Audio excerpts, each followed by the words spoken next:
Bersatu kita teguh, bercerai kita runtuh. Peribahasa ini sangat tepat untuk pelajaran sekolah sahabat kita pada saat ini. Rasul Paulus mengingatkan kembali kepada jemaatnya di Filipi.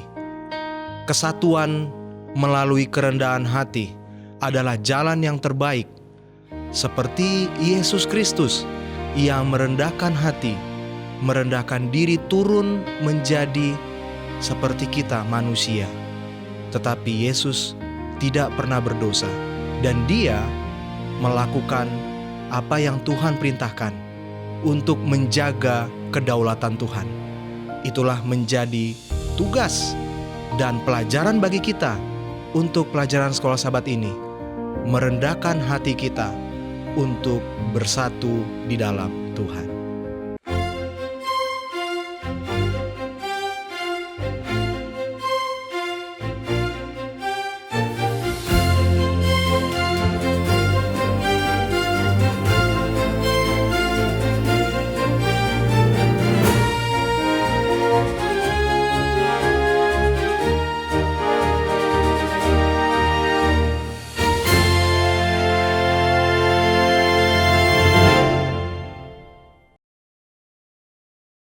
Shalom, kami ucapkan kepada seluruh pemirsa AWR Borneo dimanapun Anda berada pada saat ini yang sedang menyaksikan ibadah diskusi sekolah sahabat melalui AWR Borneo.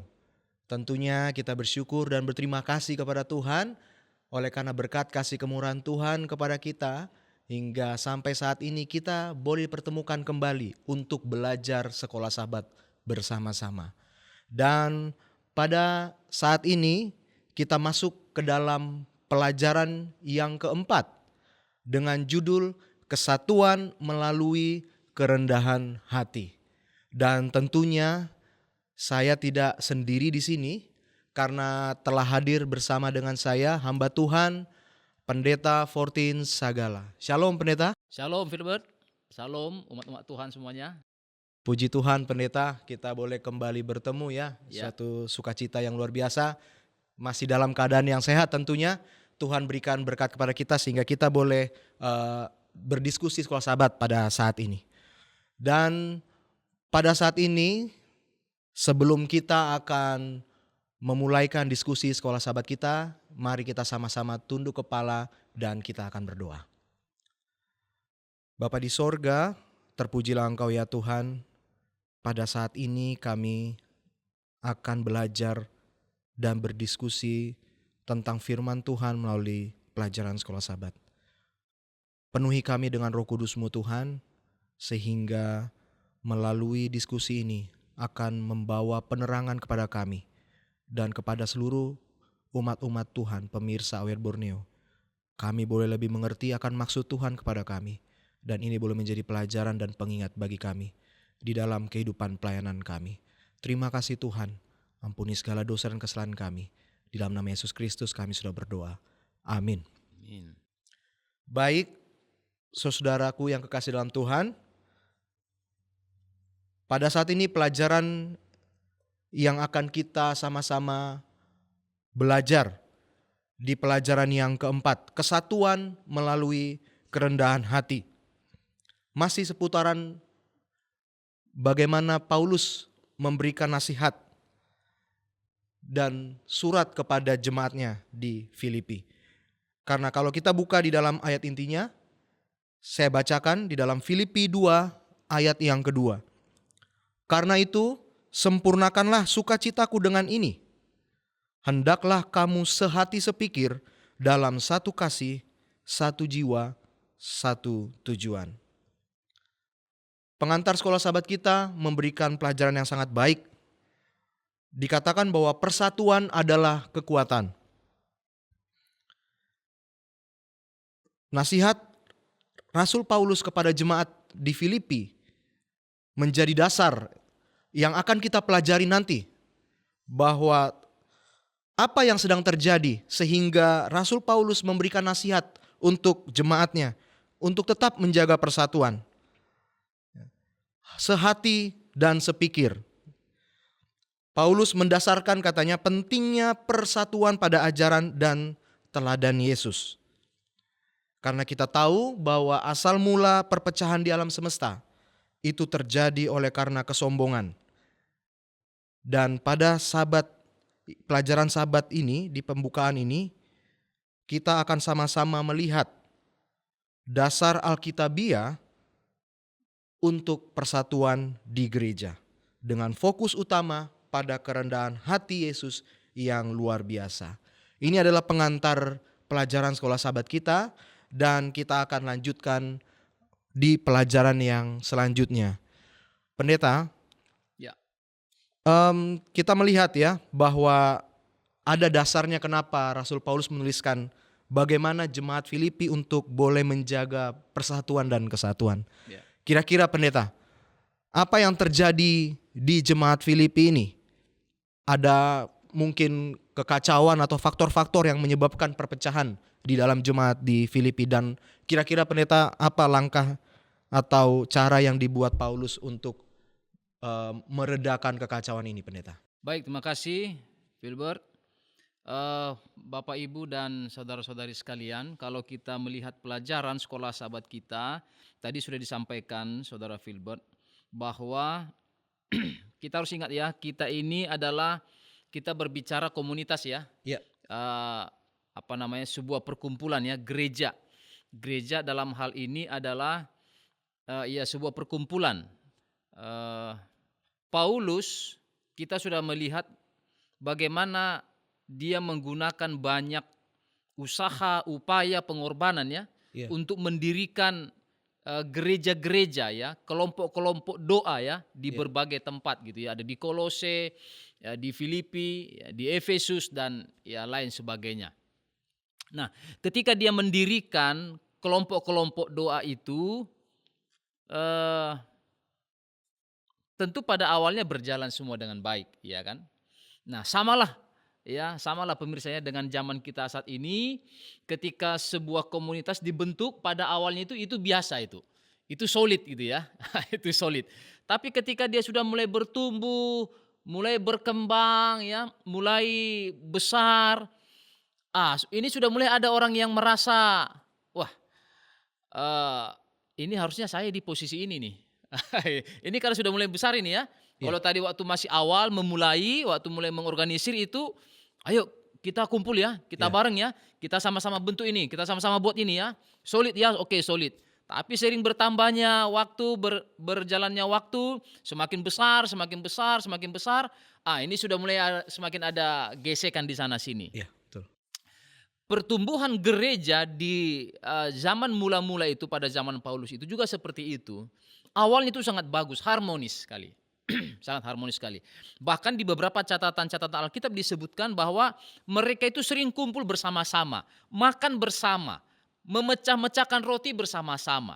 Bahkan tidak jarang dari antara mereka, mungkin ya, kalau sudah mulai habis roti untuk dibagi-bagi, ada dari antara mereka yang akan menjual harta benda mereka untuk digunakan bagi perkumpulan itu. Nah, ini kan salah satu ciri-ciri tandanya masih solid ini, ya kan? Betul. Tapi lama-kelamaan bisa saja lama-kelamaan, wah ini kalau begini terus, repot juga ini, kok cuma jadi saya juga yang berkorban terus ya, gitu ya kan? Akan mulai kalau berpikir, udahlah, kalau gitu dijadwal lah. Sudah mulai dijadwal lagi ya kan? Ketika sudah mulai dijadwal, loh, kenapa kok lebih banyakan saya ini? Gitu kan? Ini kan riak-riak yang biasanya mulai terjadi mengawali perpecahan. Nah, dalam pelajaran kita Sabat petang tadi sudah disampaikan. Kalimat pertama adalah persatuan adalah kekuatan. Ya kan? Persatuan adalah kekuatan. Nah, ketika kita berbicara tentang persatuan adalah kekuatan, kita hubungkan dengan ayat hafalan kita, karena itu sempurnakanlah sukacitaku dengan ini, hendaklah kamu sehati sepikir, dalam satu kasih, satu jiwa, satu tujuan. Nah, ketika kita memahami bahwa persatuan adalah kekuatan, maka persatuan itu dalam hal apa? Iya kan? Dalam hal apa persatuan? Itu yang kita mau coba pelajari. Nah, dalam Filipi pasal 2 ayat 1 sampai 3 ya. Saya coba bacakan firman Tuhan dalam Filipi pasal 2 ayat 1 sampai 3 yang menjadi landasan pemahaman untuk pelajaran kita yang sementara kita bicarakan di hari Minggu ini. Jadi karena dalam Kristus ada nasihat. Ya, ada penghiburan kasih, ada persekutuan roh, ada kasih mesra dan belas kasihan. Ayat 2. Karena itu sempurnakanlah sukacitaku dengan ini. Hendaklah kamu satu sepikir, satu kasih, satu jiwa, satu tujuan. Ayat 3. Dengan tidak mencari kepentingan sendiri atau puji-pujian yang sia-sia.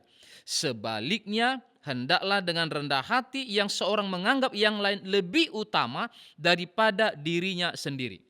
Oke. Nah, kita kembali kepada kalimat pertama pembukaan dari pelajaran sekolah sahabat kita. Ya kan? Dikatakan tadi bahwa persatuan adalah kekuatan. Maka ayat ini menjawab, persatuan dalam apa? Iya. Ya, ayat ini menjawab karena dalam Kristus. Maka persatuan kita itu harus dalam Kristus. Gitu ya. Baik. Gitu. Jadi persatuan apa yang diharapkan? Gitu ya. Persatuan apa yang diharapkan? Coba lihat judul besarnya. Kesatuan melalui kerendahan hati. Ya, kerendahan hati yang seperti apa? Banyak juga orang-orang yang rendah hati ya, tapi terselubung. Ya, dia terselubung dia. Maka kita diajak untuk belajar, memahami, mempelajari kerendahan hati seperti yang dikatakan di dalam kitab Filipi 2 tadi. Iya. Kerendahan hati yang dimiliki oleh Yesus. Bagaimana kerendahan hati yang dimiliki oleh Yesus? Kita nanti bisa banyak baca referensi dalam Alkitab seperti apa kerendahan hati yang dimiliki oleh Yesus. Tetapi dikatakan di sini bahwa di dalam Kristus itu ada nasihat. Ya biasanya ya saudara Filbert kalau namanya tolong dulu nasihati dia, itu kan pasti ngasih masukan yang baik ya, Ya, betul. bukan nyuruh yang jahat gitu ya kan. Nasihat. Tolong nasihati dia. Sepertinya kurang kasar ya ngomongnya. Ya wajarnya umumnya ya begitu Iya, ya. iya. Maksudnya tidak pernah seseorang diminta untuk menasihati melakukan yang lebih kasar gitu ya. Yang lebih ini ya yang umumnya kita manusiawi ya. Gitu. Walaupun mungkin di dalam beberapa kasus harus lebih kejam. Ya harus lebih garang gitu ya. Harus Kadang beda tipis dengan mengompor, Pendeta. Mengompori maksudnya. Oh gitu ya ngompor. Nasihat Iya. dengan mengompori. Nah, tapi apa yang Paulus mau tekankan di sini adalah ada nasihat. Jadi salah satu cara untuk memberikan kekuatan dalam persatuan itu adalah Iya. kita saling menasihati. Iya. Ya kan? Karena bisa saja ada orang yang mulai melenceng. Ya kan? Ada saja orang yang sudah mulai merasa kesal. Iya. Gitu ya. Kan ini masalahnya pertumbuhan gereja ini kan dia dibentuk lalu selesai, kan nggak begitu. Dia akan terus progresnya itu ada gitu, bertumbuh ya. Dan kita lihat pada umumnya gitu ya, semakin besar sebuah organisasi itu semakin banyak masalahnya, Betul. semakin rumit gitu loh. Betul. Awalnya itu sih damai-damai semua ya, Iya. bagus-bagus gitu ya, adem-adem semua ya. Iya. Tapi seiring bertambahnya waktu dia semakin besar, dia semakin berkembang, Iya. orang-orang semakin bertambah, pola pikir orang semakin Semakin bertambah, banyak, iya. keinginan orang semakin bertambah, ya kan? Maka itu masalah juga semakin bertambah gitu. Maka Paulus mencoba mengikat itu karena dia tahu bahwa jemaat ini harus terus bertumbuh. Ya kan? Jemaat harus terus bertumbuh, komunitas ini harus terus berkembang, bahkan dia harus memiliki cabang-cabang di mana-mana. Tapi ingat bahwa kita ini harus tetap menjaga persatuan. Persatuannya tentunya di dalam Kristus. Ya, ada nasihat, ada penghiburan kasih, persekutuan roh, kasih mesra, belas kasihan. Ya, kemudian sehati sepikir. Ya, sehati sepikir, satu kasih, satu jiwa, satu tujuan. Ya, jadi kalau orang berjalan bergandengan tangan, ya, kalau satu berjalan ke kiri, satu berjalan ke kanan, maka mereka hanya stuck di tempat itu, tidak akan kemana-mana. Iya. Ya kan? Bahkan kalau ada salah satu yang lebih kuat dari antara mereka berdua, maka yang satu akan mengikut ke arah yang lebih kuat, tapi dengan cara terpaksa. Ya kan? Artinya mereka akan lebih lama tiba di tujuan daripada ketika berdua itu sama-sama mengarahkan tujuan mereka di arah yang sama. Ketika saya menyeret seseorang, tetap juga saya akan tiba di tujuan saya, tapi kan lebih lama karena saya harus menyeret dia. Dia akan meronta-ronta, saya akan butuh waktu panjang.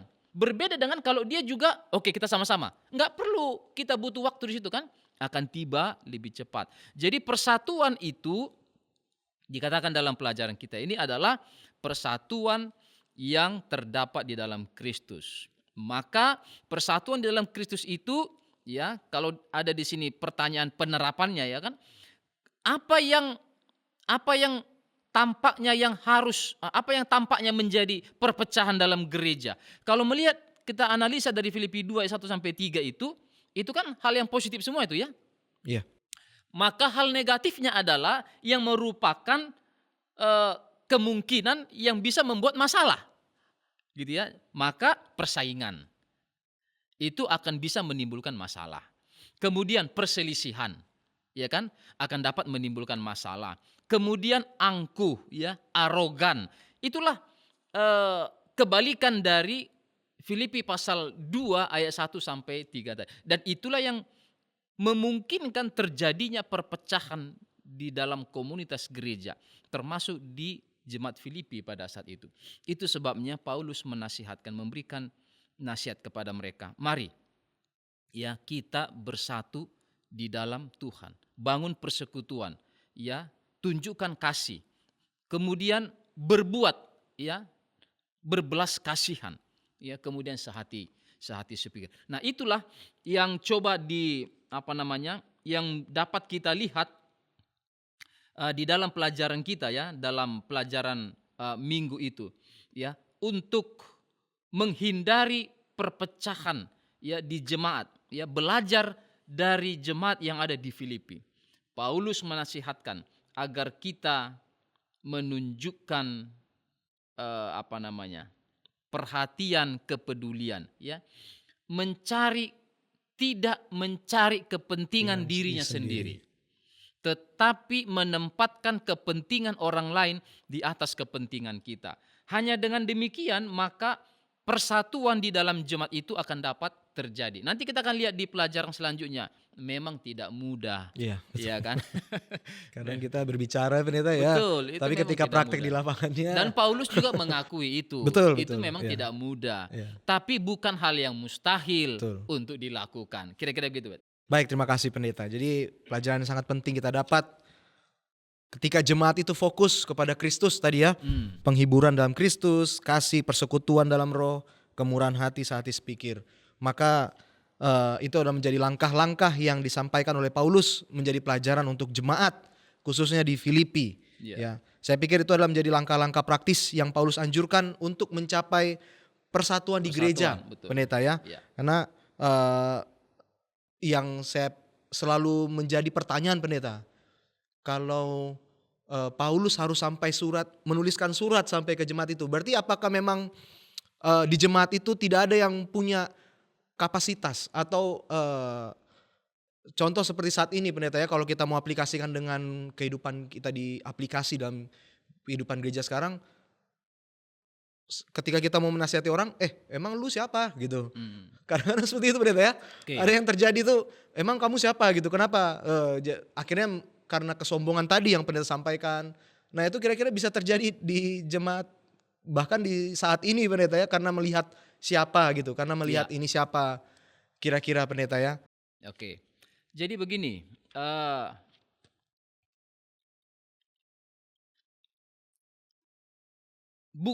bukan tidak ada gitu ya, bukan tidak ada. Tapi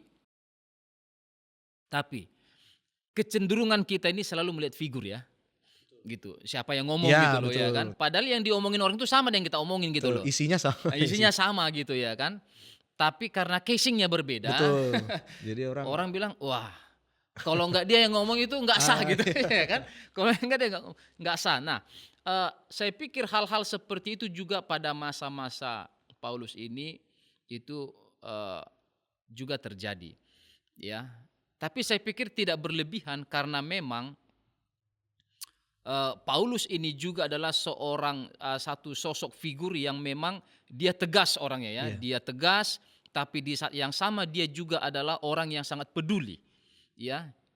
Kita tahu bagaimana latar belakang kehidupan Paulus ini ya, iya, sebelum dia menjadi murid Yesus yang sejati, gitu ya. Jadi dia bilang, waduh, sebenarnya aku ini kurang apa gitu sebenarnya. Tapi apalah semua itu kuanggap sampah semua itu katanya, betul. gitu ya. Jadi eh, surat Paulus ini kepada jemaat-jemaat ini adalah surat apa namanya ini pastoral ya, surat pastoral yang dia sampaikan untuk memberikan kekuatan bagi jemaat yang dimana oleh karena keterbatasan waktu, keterbatasan kesempatan dia tidak bisa selalu hadir di sana, ya. Tapi dari sini kita melihat bagaimana Paulus itu sangat peduli kepada jemaat-jemaat Jemaat-jemaat. yang dia bangun itu, Iya, ya. Karena dia selalu memantau itu ya, walaupun dari jauh itu dari dia pantau itu. Dia walaupun di cari tahu. penjara bahkan Iya, begitu ya? walaupun dia di penjara, dia Iya, cari tahu itu betul betul. gimana kabar kabar katakanlah dalam tanda petik ya, anakku yang di sana itu ya. Iya iya Bagaimana kabar anakku yang di Kolose ya? iya. Bagaimana kabar anakku yang di sana gitu. Dia selalu cari tahu. Nah, kalau dia mendengarkan sesuatu karena dia juga ada punya eh, sekarang yang kita sebut dengan penatua, ya kan? Nanti di dalam surat-surat Paulus ini kita juga melihat terimalah dia sebagai anak yang kita kasihi, terimalah dia sebagai ini dan lain sebagainya. Artinya Paulus juga memberikan kalau boleh disebut otoritas gitu Iya, ya kepada beberapa orang yang menurut dia yang dia sudah latih, dia sudah kader ya untuk menjadi pelayan. Ya itu sebabnya kita mengenal di zaman perjanjian baru itu ada banyak diaken. diaken-diaken ya, kemudian Iya, penatua-penatua yang mana tujuan mereka itu adalah perpanjangan tangan dari Paulus. Ya, ah, kita sedikit agak melebar, sedikit saja untuk beberapa kalimat. iya. Itu sebabnya kenapa dalam kitab Timoteus, ini kan Timoteus ini salah satu orang kepercayaan dari Paulus, Paulus. iya. Kenapa dalam kitab Timoteus eh, Paulus menasihatkan dalam persyaratan memilih penilik jemaat, diaken dan juga penatua. Itu kan ada persyaratannya itu. Iya, Iya kan, harus jujur, nggak boleh bercabang lidah, ya harus seorang rohani dan lain sebagainya. Kenapa? Karena Paulus memahami bahwa dia tidak bisa selalu hadir di jemaat-jemaat itu, sehingga itu tadi, iya, jemaat itu perlu melihat sosok figur yang memang orang yang dapat dipercaya. Karena dialah yang akan hadir di tengah-tengah keluarga untuk mendamaikan suami istri yang bertengkar. iya, Gitu. Jadi Paulus bukan tidak membekali, tapi dia membekali orang-orang yang dia percaya sehingga orang-orang itu dalam Timotius itu dikatakan dia haruslah orang yang dapat dipercaya. Ya, dia itu bukan peminum, dia itu orang yang harus rohani, dia harus rendah hati, tidak boleh bercabang lidah, ya kan? Nah, ini adalah hal-hal yang ditekankan oleh Paulus karena dia memahami keterbatasannya. Tapi meskipun demikian, dia tidak melepaskan orang itu seperti itu saja. Dia tetap mengirimkan surat sebagai bentuk penguatan ya kepada jemaat-jemaat itu. Nah, itu sebabnya bukan tidak ada. Ya, ada orang-orang yang Paulus pilih menjadi penatua-penatua, diaken-diaken yang menjadi ya perpanjangan tangannya ya. Namun jemaat itu tetap membutuhkan ya nasihat, tetap membutuhkan masukan arahan dari seorang Paulus yang bisa saja dianggap sebagai pelopor, pionir ya, pendiri dari gereja itu dengan segala macam perjuangannya, kira-kira begitu. baik, terima kasih pendeta ya. Jadi saya percaya bahwa ini adalah salah satu cara Paulus untuk menjaga, Hmm. bukan hanya membaptis orang masuk Kristen kemudian sudah ditinggalkan, tapi Ya. Paulus tetap menjaga itu mereka ya. Iya, pemeliharaan Setia, lah, pemeliharaan. pemeliharaan, Iya, betul pemeliharaan. pendeta. Pemeliharaan kepada Tuhan. Baik.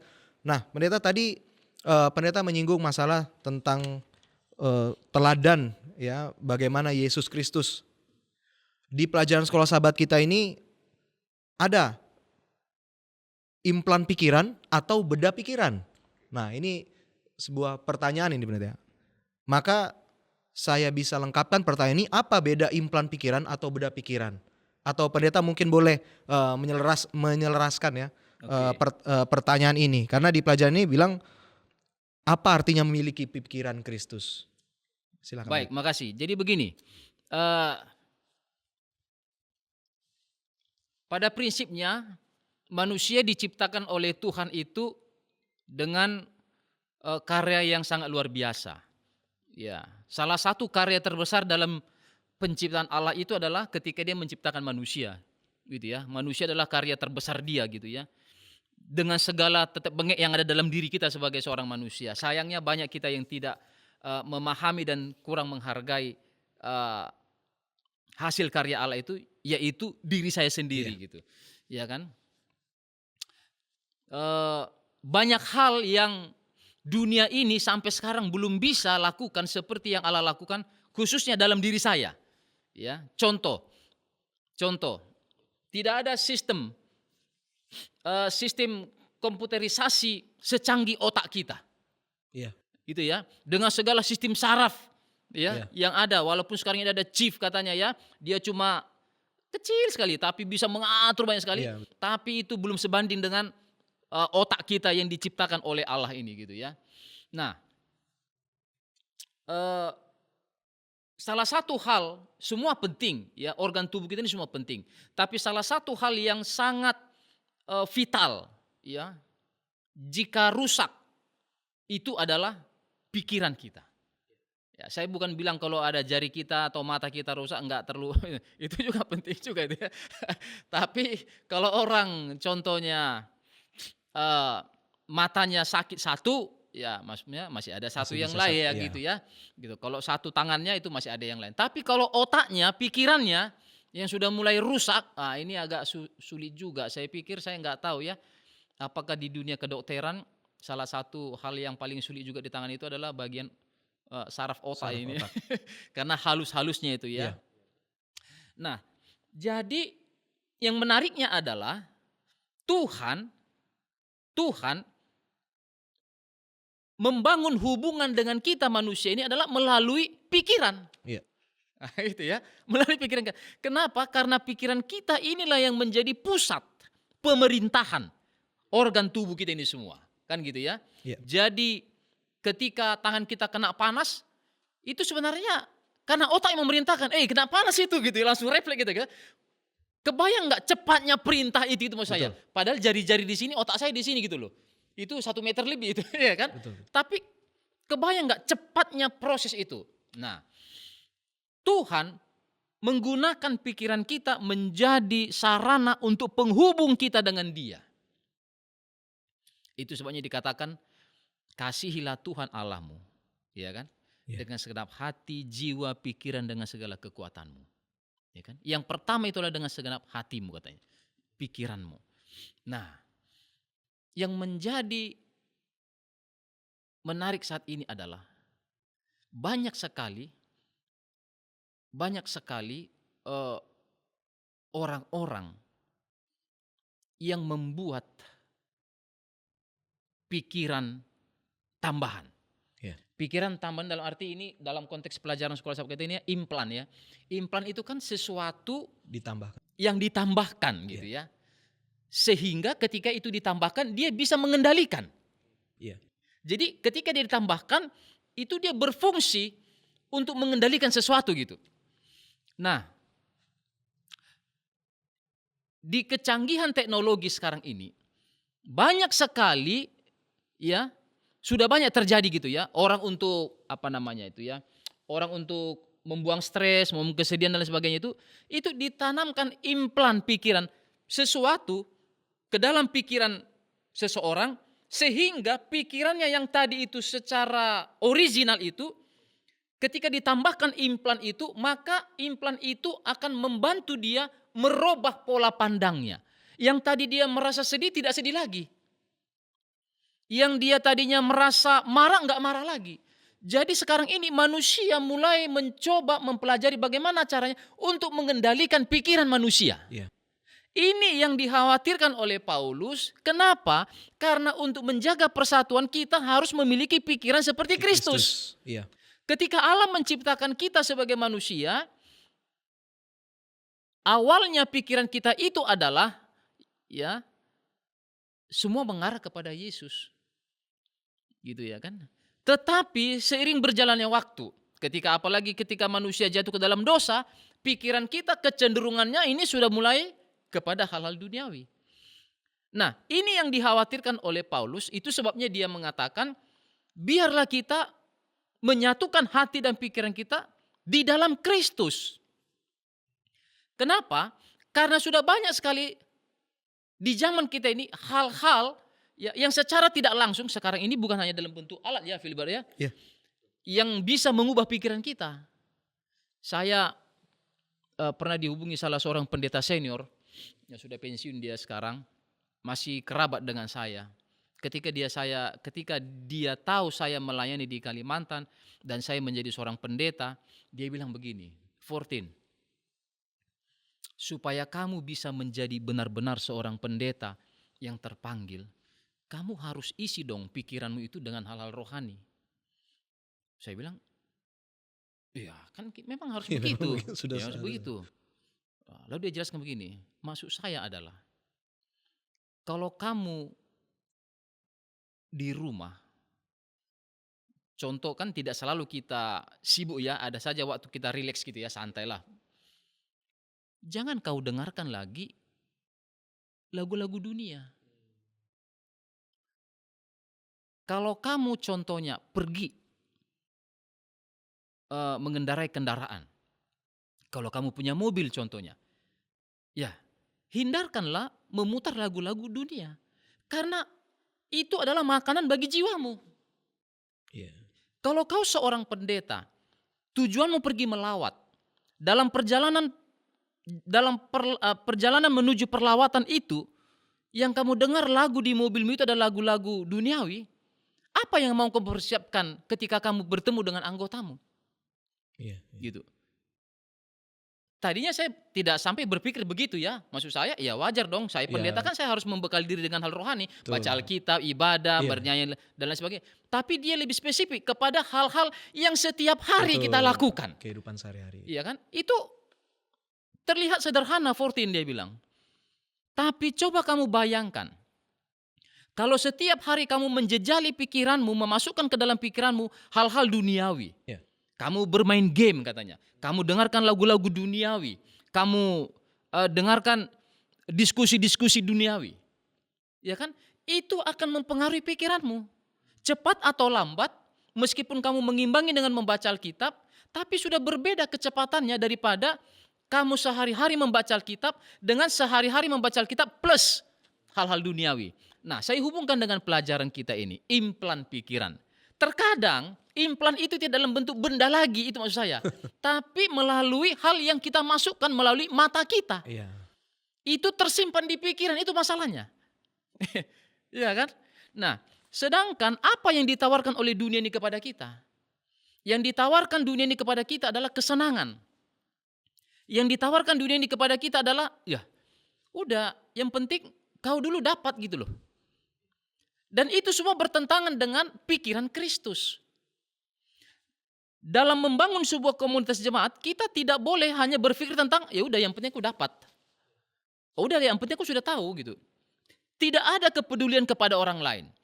Ya kan? Tidak ada bentuk belas kasih kepada orang lain. Pelajaran kita mengatakan pada umumnya, ketika para pendaki-pendaki profesional itu mendaki, pada umumnya katanya dijelaskan dalam pelajaran kita penuntun guru, biasanya para pendaki itu saling mengikatkan dirinya diri. satu dengan yang lain. Iya. Kenapa? Supaya ketika contoh mereka ada 5 orang, ketika salah satu dari 5 itu terjatuh, tergelincir mungkin, dia Bisa tidak langsung sama-sama. jatuh dan mati. Iya, bisa disamsam. Dia tergantung, dia terhubung dengan 4 orang lain. Iya.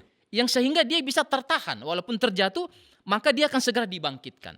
Dalam komunitas jemaat ini, ya, dalam konteks menjaga persatuan, ketika kita melihat ada saudara-saudari kita yang kita lihat tersandung dan jatuh, jangan malah mengolok. Iya. Ya kan? Tapi kita harus memahami bahwa kita ini satu dengan dia. Kita harus segera menopang dia untuk membangkitkan dia. Gitu. Nah, bagaimana hal-hal ini bisa terjadi? Jika kita membuat implan pikiran kita ini yaitu hal-hal duniawi. Ya kan? Kalau chip itu yang ditanamkan dalam pikiran kita itu yang akan mengontrol kita untuk hal-hal yang duniawi, maka persatuan dalam jemaat itu tidak akan pernah terlihat. Nah, itulah yang dikhawatirkan oleh Paulus sehingga dia mengatakan kepada kita supaya kita memiliki kesatuan dan persatuan, ya, memiliki belas kasih, sehati, sepikir sebagaimana di dalam Kristus. Ya, sebagaimana di dalam Kristus.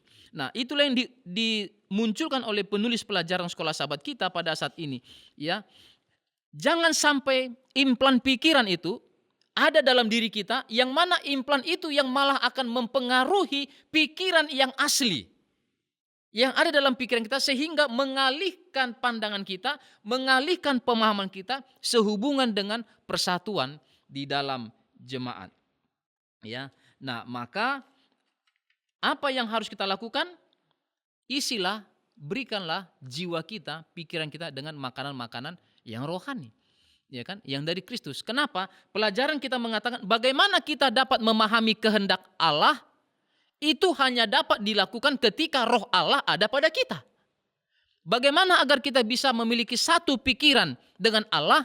Maka Roh Allah itu harus ada dalam pikiran kita. Roh dunia ini yang ada dalam pikiran kita tidak akan pernah bisa menuntun kita untuk memahami apa kehendak Allah. Harus Roh Allah yang masuk. Bagaimana caranya? Yaitu tadi, isi pikiran kita dengan hal-hal yang rohani gitu.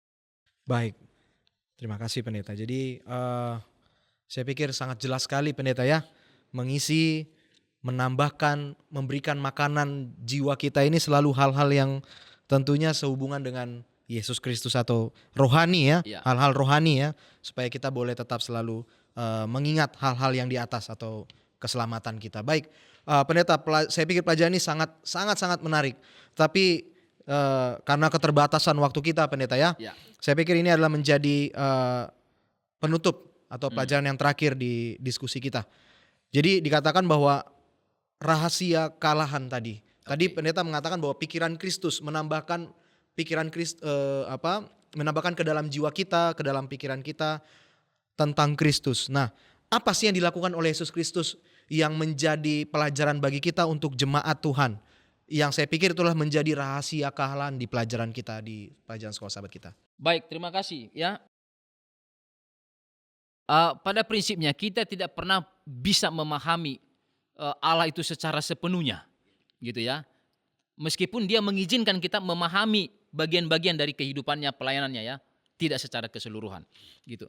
Nah, apa yang menjadi rahasia kealahan yang dapat kita lihat di dalam pelajaran kita ini ya? Dalam pelajaran kita itu ada disebutkan paling tidak ada 4 hal, ya. Ada 4 hal, ya. Ini kan merupakan pertanyaan-pertanyaan yang sering muncul, ya, yang sering muncul di dalam kehidupan kita ya. Yang pertama itulah dalam rupa Allah, dalam Filipi pasal 2 itu ya. Ya, meskipun dalam rupa Allah dia tidak menganggap kesetaraannya ya, yang sama dengan Allah itu sesuatu yang layak untuk dipertahankan, gitu ya. Bagaimana mungkin dia Allah ya, dia bisa menjadi manusia. Ya, bagaimana mungkin dia tidak bisa berdosa? Ya wajarlah kan, karena dia Allah. Nah, inilah yang dicoba dibahas ya di dalam pelajaran kita ini. Dalam rupa Allah, ya, merujuk pada kodrat ilahinya bahwa Yesus setara dengan Bapa. Yesus itu setara dengan Bapa yang mengutus dia, ilahi gitu ya. Ilahi. Tapi meskipun dia adalah seorang ilahi, dia bisa mengosongkan dirinya. Mengosongkan dirinya artinya begini, apa yang menjadi atribut-atributnya, apa yang menjadi hak-haknya itu dia tidak ambil, dia tidak gunakan selama dia di dunia ini. Gitu. Ya kan? Bagaimana mungkin bisa itu? Ya itulah. Itu sebabnya disebut ini rahasia kealahan ya. Itu sangat menakjubkan sekali. Karena kalau dia menggunakan atribut kealahannya dalam melayani di dunia ini, orang bilang ya wajar dong dia nggak berdosa, orang dia Allah. Ya kan? Nah, merendahkan dirinya dengan mengambil kodrat manusia, Yesus turun dari kekuasaan tertinggi untuk menjadi seorang hamba yang hina. Ya, yang hina, berlawanan dengan tujuan Lucifer untuk mencari posisi.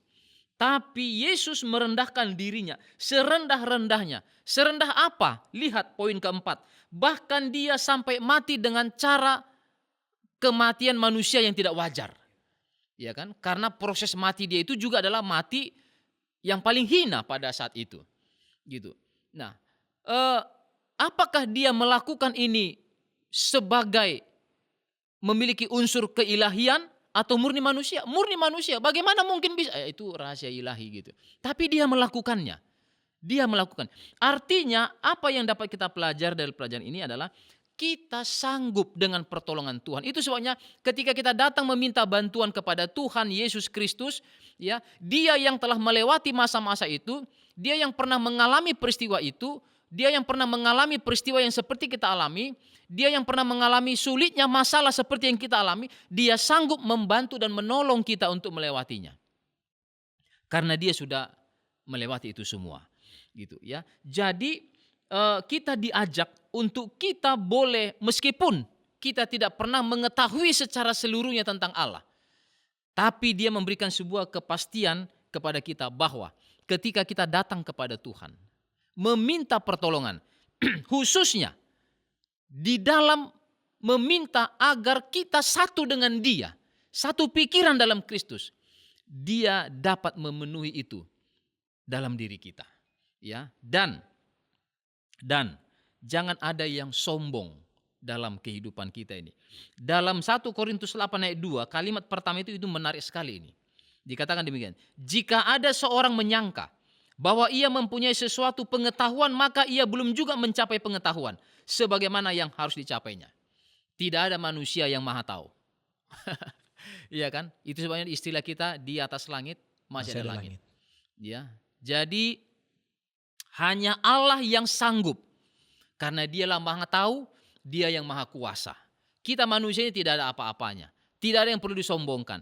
Tapi ketika kita berusaha untuk meminta, merendahkan hati, menyatukan hati dan pikiran kita satu dengan yang lain seperti dalam Kristus, maka kita akan dapat menjaga persatuan di dalam jemaat itu. Inilah yang bisa kita lakukan, inilah yang dapat kita lakukan untuk menjaga persatuan, yaitu apa? Kerendahan hati tadi. Kalau orang merasa dia memiliki semua jawaban, kecenderungannya akan sombong. Orang sombong itu kan sudah pasti tidak rendah hati. Kita membutuhkan kerendahan hati untuk menjaga persatuan. Kerendahan hati yang dimiliki oleh Yesus tentunya. Karena ada juga orang rendah hati tapi ya terselubung ya. Ya. Maksud-maksud tertentu. Ya, dengan maksud-maksud tertentu. Dan Yesus melakukannya itu. Yesus melakukannya bukan karena ada maksud-maksud tertentu, karena ketulusan dan keikhlasannya. Demikian. Baik, terima kasih Pendeta. Dengan demikian itu menjadi kesimpulan pelajaran penutup kita untuk sahabat ini Pendeta ya. Kesatuan melalui kerendahan hati biarlah itu boleh kita hidupkan di dalam kehidupan kita secara pribadi, keluarga maupun di dalam jemaat kita khususnya di gereja kita pada saat ini. Baik Pendeta, untuk itu untuk menutup diskusi Sekolah Sabat pada saat ini, kami undang Pendeta Fortin Sagala untuk menutup dalam doa. Baik, kita berdoa. Tuhan Bapa kami yang di sorga, tolong kami, bantu kami untuk kami boleh belajar dari Engkau. Seorang yang rendah hati, seorang yang penuh belas kasih, seorang yang tidak mementingkan diri sendiri, namun menempatkan kepentingan orang lain di atas kepentingan. Ajar kami Tuhan, bantu kami Bapa, agar kami dapat memiliki kekuatan karena kami memiliki persatuan dalam hal-hal seperti yang Yesus lakukan dalam kehidupan ini. Kerendahan hati, kemurahan hati, belas kasih, kepedulian satu dengan yang lain. Tolong kami Tuhan untuk dapat melakukannya agar kami boleh bertumbuh bersama-sama sambil kami menantikan kedatangan Tuhan yang tidak lama lagi. Terima kasih Tuhan, inilah yang menjadi doa dan harapan kami. Dalam nama Yesus kami berdoa. Amin. Amin. Baik, saudara-saudaraku, pemirsa AWR Borneo dimanapun Anda berada, demikianlah diskusi Sekolah Sabat kita pada saat ini. Sampai jumpa di acara diskusi Sekolah Sabat selanjutnya. Tuhan memberkati. Shalom.